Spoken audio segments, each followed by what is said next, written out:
Dès maintenant, nous ne connaissons personne selon la chair, 2 Corinthiens 5,16.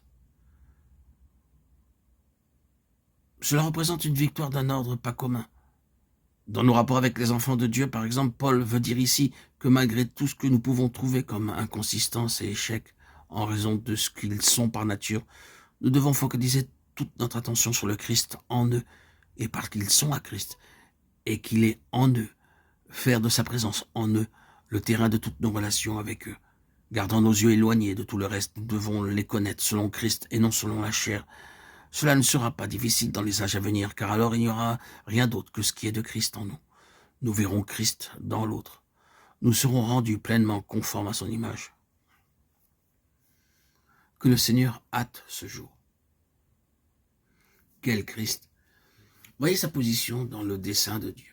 Considérez le Christ éternel et universel, embrassant tout, excluant tout ce dont le caractère est impropre pour Dieu et qui ne procède pas de lui, et incluant lui-même en tant que Fils tout ce qui est devenu conforme à son image. Le Christ renfermant toute la création, car toutes choses ont été créées pour lui. Elles seront à lui, mais comme moralement purgées et rendues convenables pour lui. C'est pourquoi il les a refusées des mains du diable. Je te donnerai toutes ces choses si tu te prosternes et m'adores. Matthieu 4, 9. Il dédaigne l'offre. Quoique le chemin soit coûteux, et il le savait, il ne serait pas attiré par cette proposition.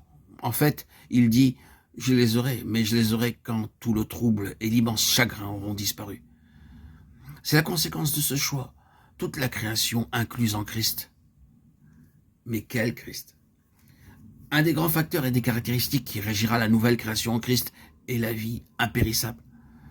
Dans la création actuelle, dans le cas le plus favorable, la mort règne, le déclin règne, la vie impérissable. Il n'y a plus du tout de mort dans cette nouvelle création. Tous les âges sont inclus en Christ. Oui, il y a encore des âges à venir, dans les siècles à venir, Éphésiens 2,7. Ces âges sont inclus en Christ. Cela signifie que Christ leur donnera leur caractère. Ils prendront de Christ leur nature, leur caractère. Et comme il s'agit d'âge, cela signifie que le progrès, le développement, l'accroissement, l'expansibilité, l'extensibilité, tout est entièrement une question de continuation et d'élargissement pour Christ. Les âges sont faits pour lui. Et les âges à venir sont pour la manifestation en nous de Dieu en Christ. Toute la plénitude divine se trouve en Christ. Ce sont ici des déclarations de la parole.